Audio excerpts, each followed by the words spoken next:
Hello dear students. देखिए, आज हम लोग ना हिस्ट्री के बारे में बात करने के लिए जा रहे हैं। मैं आपको एक बहुत अलग चीज़ आपको समझाने जा रहा हूँ कि जैसे हम लोग स्टेट्स के नाम हम हिंदुस्तान में जानते हैं कि अलग अलग टाइप के हमारे यहाँ स्टेट्स हैं।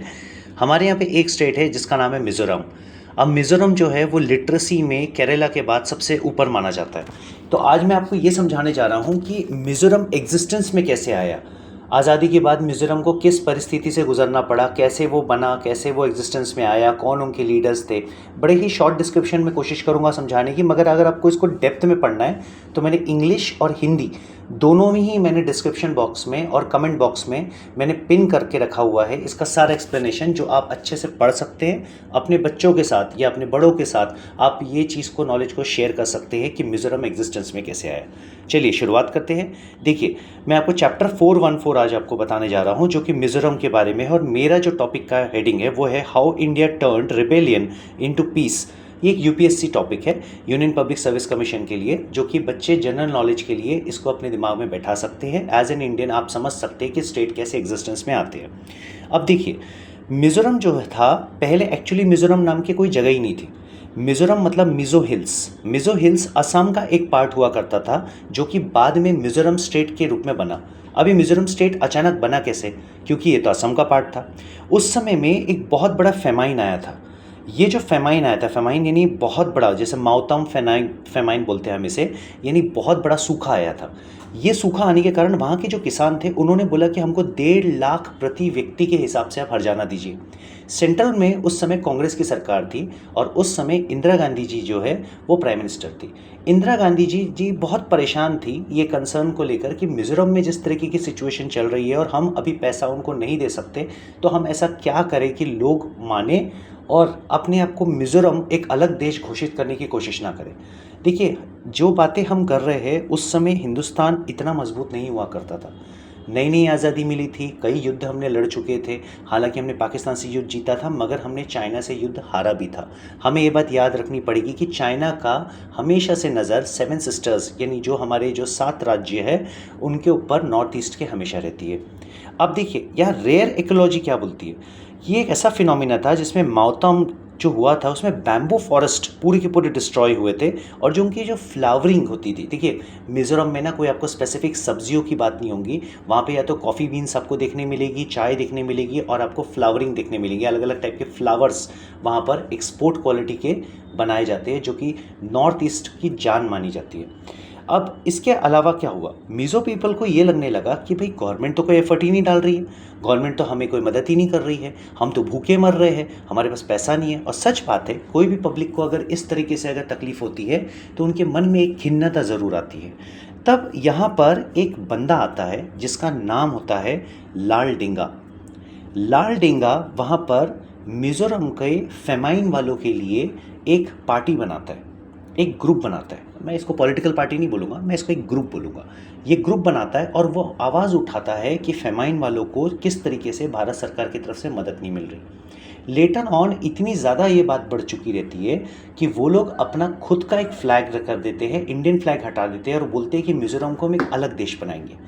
ये एक बहुत ग्रेव कंसर्न होता है इंडियन गवर्नमेंट के लिए, क्योंकि उस समय इंडियन गवर्नमेंट अफोर्ड नहीं कर सकती थी कि हिंदुस्तान एक बार और पाकिस्तान और इंडिया की जैसे जैसे स्प्लिट हुआ वैसे कोई हमारे यहाँ का एक इंटरिम पार्ट स्प्लिट होकर एक अलग देश बने। यहाँ पर चीज़ क्या होती है, यहाँ पर डेकेड्स होते हैं मिज़ोरम विटनेस करता है बहुत सारे कॉन्फ्लिक्ट, यानी 10-20 साल तक ये प्रॉब्लम चलती है। पीस प्रोसेस लाने की कोशिश की जाती है, मगर जो गवर्नमेंट होती है ना, गवर्नमेंट का जो इनिशिएशन होता है वो एमएनएफ लीडर्स के साथ उतना अच्छा नहीं रहता है। एमएनएफ लीडर्स जो है यानी मिज़ोरम नेशनल फ्रंट जिसको हम बोलते हैं, वो इतना ज़्यादा ऑब्लिगेट कर चुका था गवर्नमेंट के साथ कि वो बोलता था कि हमको बात ही नहीं सुननी है, क्योंकि गवर्नमेंट उनको सिर्फ आश्वासन दे रही थी कई सालों से।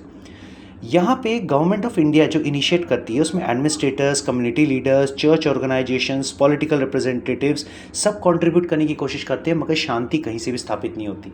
अब यहाँ पर अजीत डोभाल की एंट्री होती है।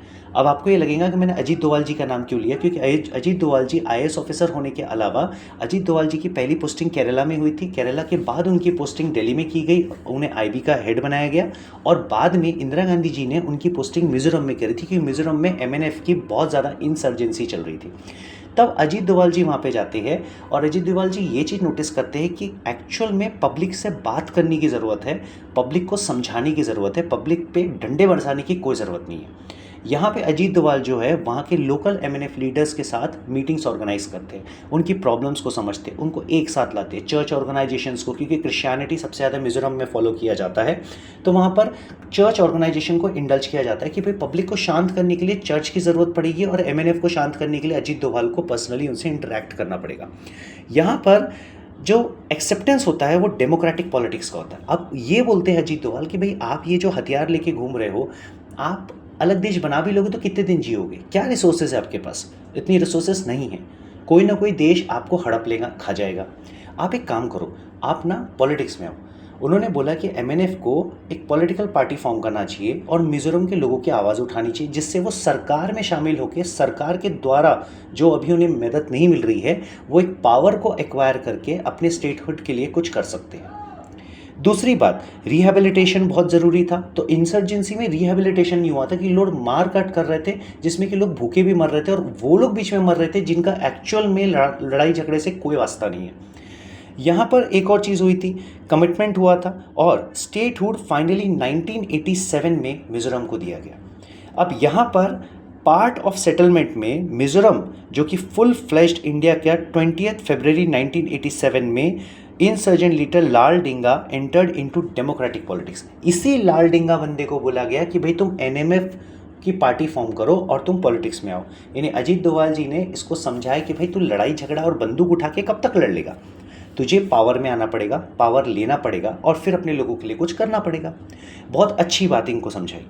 अब इसके बाद मिजोरम जो है उसको एक मॉडल क्यों बोला जाता है आज की डेट में, पीसफुल मॉडल, जिसमें एक बूंद हथियार गवर्नमेंट ने नहीं चलाई, किसी प्रकार के डंडे नहीं बरसाई और बहुत अच्छे से मैटर सुलझ गया। तो ये बहुत बड़ा एग्जाम्पल है जो डेमोन्स्ट्रेट करता है कि मिजोरम के एक्सपीरियंस से एक्चुअली हमें सीखना चाहिए कि हम मणिपुर को भी प्रॉब्लम्स को रिजॉल्व कर सकते हैं, कई सारे नॉर्थ ईस्ट के स्टेट्स की प्रॉब्लम को हम रिजॉल्व कर सकते हैं, लोकल लीडर से हम इंटरेक्ट कर सकते हैं, हम अपने इंटेलिजेंस नेटवर्क में ये देख सकते हैं कि वहाँ पे ऐसा कौन है जो बाहर का आकर इन्फिल्ट्रेट करके भड़काने की कोशिश कर रहा है।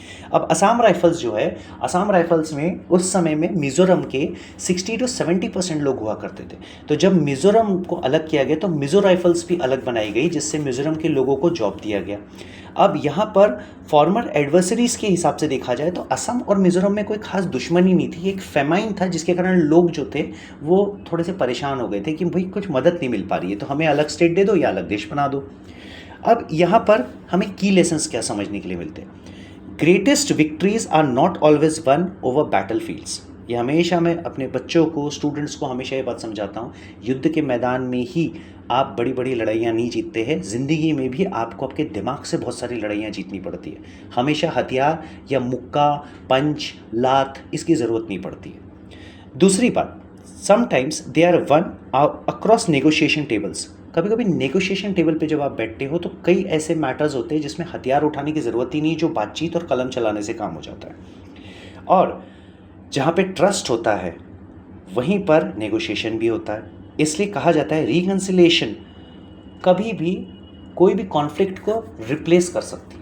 यानी अगर आपके इसमें रिकन्सिलिएशन की अगर पावर है तो आप कॉन्फ्लिक्ट को दबाने की जगह कॉन्फ्लिक्ट को पूरी तरह से जड़ से ख़त्म कर सकते हैं। उम्मीद करता हूँ मैंने आपको जो समझाया आपको समझ में आया होगा, आपको ये समझ में आया होगा कि मिजोरम कैसे एग्जिस्टेंस में आया।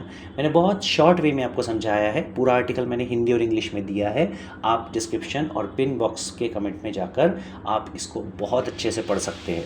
और उम्मीद करता हूँ कि ऐसी चीज़ें आप हमेशा पढ़िए, अच्छी चीज़ें समझिए। नेशनलिस्ट का मतलब सिर्फ जय हिंद जय भारत बोलने से नहीं होता।